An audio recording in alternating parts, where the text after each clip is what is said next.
Good morning student. आज हम एक न्यू चैप्टर लेके आपके सामने हाजिर हुए हैं। हम आज एक चैप्टर पढ़ेंगे बीएससी थर्ड ईयर का। हमारा जो टॉपिक है, इस टॉपिक का नाम है नर्वस सिस्टम या तंत्रिका तंत्र। तो हम आज पर यहाँ पर जो सिस्टम पढ़ने जा रहे हैं वो है अपना सिस्टम नर्वस सिस्टम, या जिन्हें हम तंत्रिका तंत्र कहते हैं। ये जो सिस्टम पढ़ने जा रहा है नर्वस सिस्टम या तंत्रिका तंत्र, जिसकी हम आज स्टडी करने जाएंगे। हम आज समझेंगे कि तंत्रिका तंत्र के अंतर्गत किसमें सम्मिलित होता है, इसका क्या कार्य होता है, ऐसे कौन कौन से पार्ट होते हैं, इनके बारे में। मुख्य रूप से जब तंत्रिका तंत्र या नर्वस सिस्टम को पढ़ा जाता है तो इस नर्वस सिस्टम के अंतर्गत मुख्य रूप से दो पार्ट होते हैं।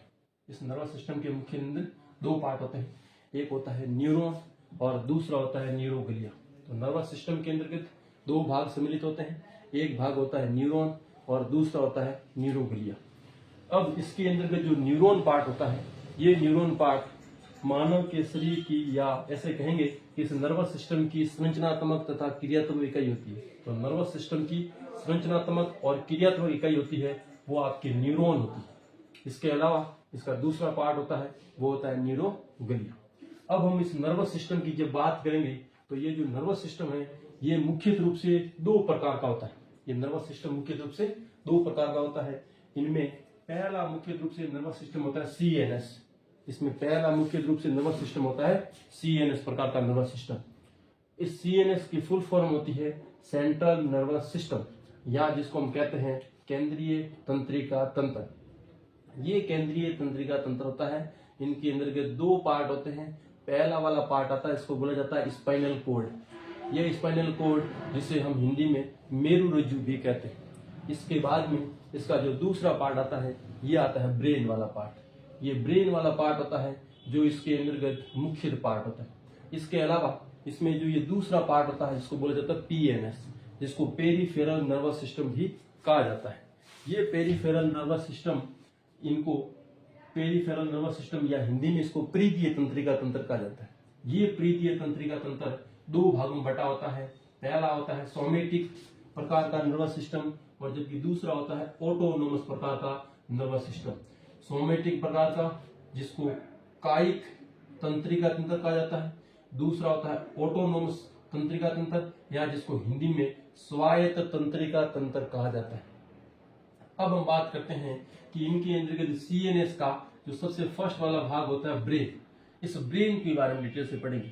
ये ब्रेन है जो इस नर्वस सिस्टम का सबसे मुख्य या प्रमुख अंग होता है। इस ब्रेन के अंदर बात करेंगे तो ये ब्रेन के अंदर तीन भाग होते हैं।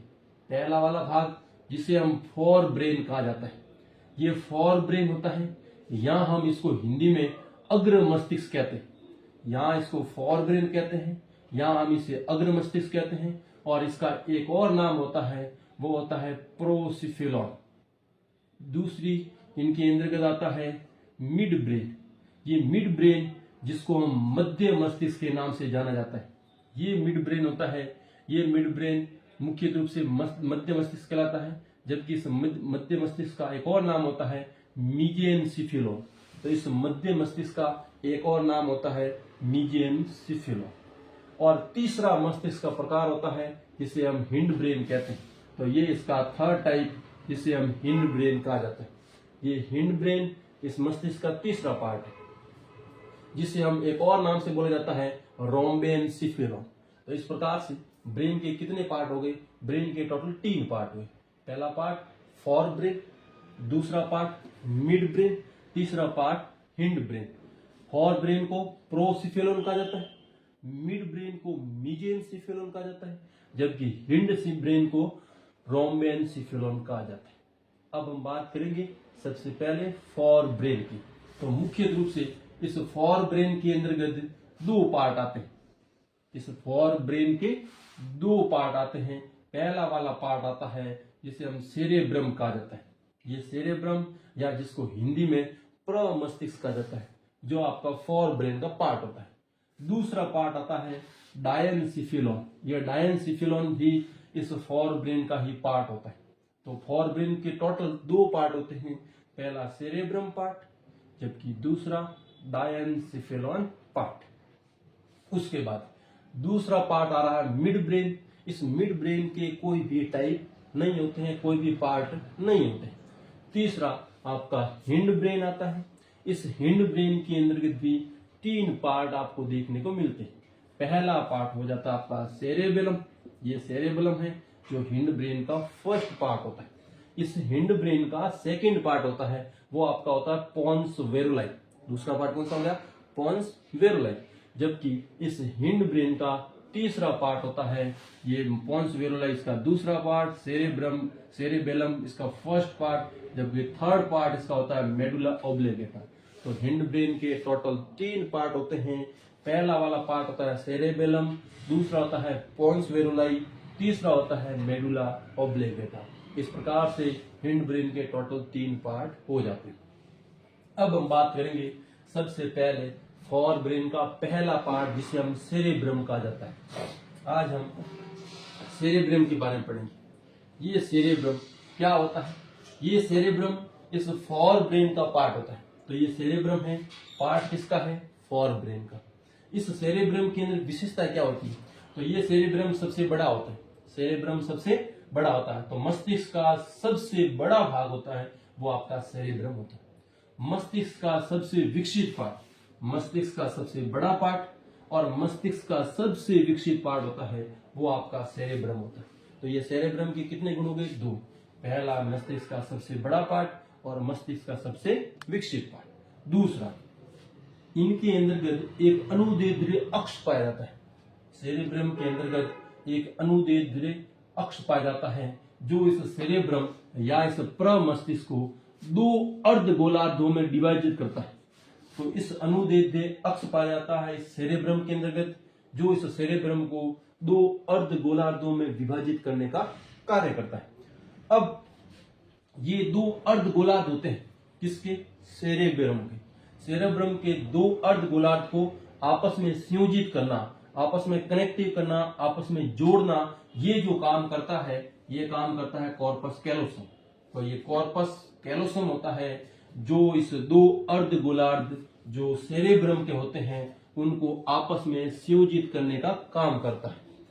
अगला पॉइंट ये है कि इस सेरेब्रम, ये सिर्फ सेरेब्रम के अंतर्गत जो 2 अर्धगोलार्ध होते हैं वो केवल स्तनधारियों में या केवल मेमेलिया के प्राणियों के अंदर ही पाया जाता है। तो ये कॉर्पस कैलोसम ओनली मेमेलिया के प्राणियों में ही पाया जाता है। मेमेलिया के अलावा अन्य प्राणियों के अंतर्गत कॉर्पस कैलोसम एब्सेंट होता है, नहीं पाया जाता। आगे हम बात करेंगे सेरेब्रम के पार्ट के बारे में। तो मुख्य रूप से ये जो सेरेब्रम होता है या ये प्रमस्तिष्क होता है इसको 2 भागों में बांटा जाता है। तो इस सेरेब्रम को कितने भागों में बांटा जाता है? 2। पहला वाला भाग होता है सेरेब्रम कॉर्टेक्स। इस सेरेब्रम के कितने भाग होते हैं? सेरेब्रम के 2। तो एक होता है सेरेब्रम कॉर्टेक्स और दूसरा होता है सेरेब्रम मेडुला। तो हम पहले बात करेंगे सेरेब्रम कॉर्टेक्स की। अब सेरेब्रम कॉर्टेक्स के अंतर्गत काम क्या होता है? तो ये सेरेब्रम कॉर्टेक्स ये मस्तिष्क के द्वारा बॉडी की समस्त ऐच्छिक क्रियाओं का नियमन करता है। तो ये सेरेब्रम कॉर्टेक्स मस्तिष्क होता है, मस्तिष्क का वो भाग होता है जो शरीर के समस्त ऐच्छिक क्रियाओं का नियमन करता है। अब बात करेंगे सेरेब्रम कॉर्टेक्स के अंतर्गत कितने पार्ट पाए जाते हैं या सेरेब्रम कॉर्टेक्स के कितने भाग होते हैं। तो सेरेब्रम कॉर्टेक्स के 4 पार्ट होते हैं, या हम ऐसे भी कह सकते हैं कि सेरेब्रम कॉर्टेक्स के अंतर्गत 4 प्रकार के लोब होते हैं, वो प्रेजेंट होते हैं। अब सेरेब्रम कॉर्टेक्स का फर्स्ट लोब होता है जिसे हम फ्रंटल लोब्स कहते हैं। इस सेरेब्रम कॉर्टेक्स का सेकंड लोब होता है जिसे हम पैराइटल लोब्स कहते हैं। जबकि इस सेरेब्रम कॉर्टेक्स का थर्ड लोब होता है जिसे हम टेम्पोरल लोब्स के जानते हैं। और चौथा पार्ट होता है इनका जिसे हम ओसिपिटल लोब्स के रूप में जानते हैं। तो हम टोटल कितने लोब्स हो गए इनमें? तो सेरेब्रम कॉर्टेक्स के टोटल 4 लोब्स होते हैं जिनका हम अध्ययन करेंगे। अब सेरेब्रम कॉर्टेक्स के अंतर्गत ये जो 4 लोब होते हैं, ये 4 लोब कौन कौन से हैं? तो सबसे पहला बात करें फ्रंटल लोब्स। ये फ्रंटल लोब क्या क्या काम करता है? तो इस फ्रंटल लोब के अंतर्गत हम देखते हैं तो इस फ्रंटल लोब्स में एक पाया जाता है ब्रोंका क्षेत्र। तो फ्रंटल लोब्स जो आपका सेरेब्रम का है इसके अंतर्गत एक ब्रोंका क्षेत्र पाया जाता है। ये ब्रोंका क्षेत्र मुख्य रूप से वाणी से संबंधित होता है। हम जितनी भी ध्वनि निकालते हैं, हम जितनी भी वाणी निकालते हैं, स्पीच बोलते हैं, उन सब का काम करता है वो कौन करता है? ब्रुका क्षेत्र करता है। अगर हमारा ब्रुका क्षेत्र नष्ट हो जाए, अगर ब्रुका क्षेत्र सही से कार्य ना करे, तो हम स्पीच या वाणी को बाहर नहीं निकाल पाते। दूसरा, इस फ्रंटल लोब्स के अंतर्गत आईक्यू पाया जाता है। मतलब ये फ्रंटल लोब होता है, जितना भी हम आईक्यू लेवल है उसका काम कौन करता है? ये फ्रंटल लोब्स करता है। इंटेलिजेंस हम दिखाते हैं, हम क्रिएटिविटी दिखाते हैं, जितनी भी बुद्धिमत्ता दिखाते हैं, हम जितनी भी क्रिएटिविटी दिखाते हैं, हम जितने भी प्रकार के डिसीजन मेकिंग, मतलब हम जितने भी प्रकार के डिसीजन लेते हैं, जितने भी प्रकार के हम निर्णय लेते हैं, वो सब का सब काम कौन करता है? फ्रंटल लोब्स करता है। इसके अलावा जीवन में आने वाली जितनी भी प्रॉब्लम होती है, उन प्रॉब्लम की हम जो सॉल्विंग करते हैं या प्रॉब्लम को सॉल्व करते हैं, तो ये प्रॉब्लम सॉल्व करने का भी काम मुख्य रूप से इस सेरेब्रम कॉर्टेक्स का फ्रंटल लोब्स पार्ट करता है। अब हम इसमें दूसरा पार्ट पढ़ेंगे। दूसरा पार्ट हो जाता है पैराइटल लोब्स। तो ये पैराइटल लोब है, ये सेरेब्रम कॉर्टेक्स का दूसरा लोब्स होता है। ये काम क्या करता है? जब अधिक मात्रा के अंतर्गत हीट या गर्मी लगती, अधिक मात्रा में हीट लगती है उसमें काम करता है, अधिक मात्रा में ठंड लगती है तब ये पैराइटल लोब्स काम करता है। जब भोजन का टेस्ट पता करना, भोजन का स्वाद पता करना हो, तो उसमें काम भी पैराइटल लोब्स करता है। इसके अलावा हम टच करते हैं, मतलब स्पर्श दर्शाते हैं। इसके अलावा पेन होती है, जो पीड़ा वगैरह होती है उसके अंदर। इसके अलावा प्रेशर या दबाव के अंदर भी हमारे मुख्य रूप से पैराइटल लोब्स कार्य करता है। इसके बाद हम थर्ड की बारे में बात करेंगे। तो कॉर्टेक्स का ये थर्ड लोब होता है जिसे हम टेम्पोरल लोब्स कहते हैं। ये टेम्पोरल लोब्स इस कॉर्टेक्स, सेरेब्रम कॉर्टेक्स का थर्ड लोब्स होता है। अब ये टेम्पोरल लोब्स होता है, ये टेम्पोरल लोब्स का जो पहला वाला पार्ट इसमें पाया जाता है वो पाया जाता है वृंकस क्षेत्र। ये वृंकस क्षेत्र क्या काम करता है? तो ये वृंकस क्षेत्र मुख्य रूप से जितनी भी वाणी आती है, जितनी भी ध्वनि आती है, जिसको हम सुनते हैं, उसको पता लगाते हैं, वो सब काम ये वृंकस क्षेत्र करता है। ये साउंड के रूप में भी काम करता है, और स्मेल, जितनी भी प्रकार की गंध होती है या सुगंध होती है, उसको विश्लेषण करना, उसका पता करना, ये सब काम टेम्पोरल लोब्स के द्वारा किया जाता है। इसके पश्चात लास्ट में हमारा आता है ओसिपिटल लोब। तो सेरेब्रम कॉर्टेक्स का सबसे अंतिम वाला लोब होता है जिसे ओसिपिटल लोब कहा जाता है। ये ओसिपिटल लोब होता है जो मुख्य रूप से देखने में काम करता है। हम जितनी भी विजन है, जितना भी देखना है, ये सब काम करता है ओसिपिटल लोब से। तो इस प्रकार से हमने सेरेब्रम कॉर्टेक्स के जितने भी पार्ट थे, जितने भी मतलब लोब्स थे, उन सब का हमने डिटेल से अध्ययन कर लिया। इसके बाद में हम सेरेब्रम कॉर्टेक्स को पढ़ने के बाद में अगला हम बात करेंगे सेरेब्रम मेडुला।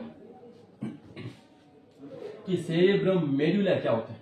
तो मुख्य रूप से सेरेब्रम मेडुला होता है जो इनके अंतर्गत, मानव के मस्तिष्क के अंतर्गत लिम्बिक सिस्टम के रूप में काम करता है। तो सेरेब्रम मेडुला मानव के अंतर्गत लिम्बिक सिस्टम के रूप में कार्य दर्शाता है। अब लिम्बिक सिस्टम के रूप में कैसे काम करता है? तो इसका मतलब ये हुआ कि सेरेब्रम मेडुला जितना भी इमोशन से रिलेटेड जितने भी काम होते हैं, वो सब के सब काम ये सेरेब्रम मेडुला करता है। सेरेब्रम मेडुला का सबसे फर्स्ट वाला भाग होता है जिसे हम कहते हैं अमाइगडाला लोब्स। तो सेरेब्रम मेडुला, इसका पहला पार्ट होता है अमाइगडाला लोब्स। ये अमाइगडाला लोब्स होता है जिसको इमोशनल ब्रेन भी कहा जाता है। ये अमाइगडाला लोब्स है जिसको इमोशनल ब्रेन भी कहा जाता है। इसको इमोशनल ब्रेन क्यों कहा जाता है? क्योंकि ये अमाइगडाला लोब्स होता है, ये हाइपोथैलेमस के साथ मिलकर काम करता है। ये अमाइगडाला लोब्स हाइपोथैलेमस के साथ में मिलकर कार्य करता है तथा मानव के अंतर्गत जितने भी प्रकार के इमोशन होते हैं, इमोशन का मतलब जितना भी डर लगना, गुस्सा होना, प्यार होना, ईर्ष्या होना, जलन होना, ये सब के सब भावनात्मक जो व्यवहार होता है, जितने भी इमोशन होते हैं, उस सब का विश्लेषण करना, उन सब का नियंत्रण करना, वो ये अमाइगडाला लोब्स हाइपोथैलेमस के साथ में मिलकर करने का कार्य करता है। तो हमने सेरेब्रम मेडुला का पहला पार्ट अमाइगडाला लोब्स के बारे में हमने डिटेल से अध्ययन कर लिया। अब हम बात करेंगे सेरेब्रम मेडुला का दूसरा पार्ट जिसे हम कहते हैं हिपोकैम्पस। तो सेरेब्रम मेडुला का ये दूसरा पार्ट है, इसको बोला जाता है हिपोकैम्पस। ये हिपोकैम्पस क्या काम करता है? तो ये हिपोकैम्पस होता है जो शॉर्ट टर्म मेमोरी को लॉन्ग टर्म मेमोरी में कन्वर्ट करने का काम करते हैं। जितनी भी घटनाएं होती हैं जो हम बचपन में मतलब करते हैं और वो घटनाएं हमें लंबे टाइम तक याद रहती है। कुछ घटनाएं ऐसी होती है जो जीवन भर में याद रहती है। इसका मतलब जो शॉर्ट मेमोरी होती है उसको लॉन्ग टर्म मेमोरी में बदलने का जो काम करता है वो काम करता है ब्रेन के सेरेब्रम का मेडुला पार्ट का हिपोकैम्पस पार्ट, जो शॉर्ट टर्म मेमोरी को लॉन्ग टर्म मेमोरी में बदलने का काम करता है। इसके बाद में अगला आ जाता है आपका सेरेब्रम मेडुला का सबसे अंतिम वाला पार्ट, जिसे बोला जाता है बेसल गैंग्लिया।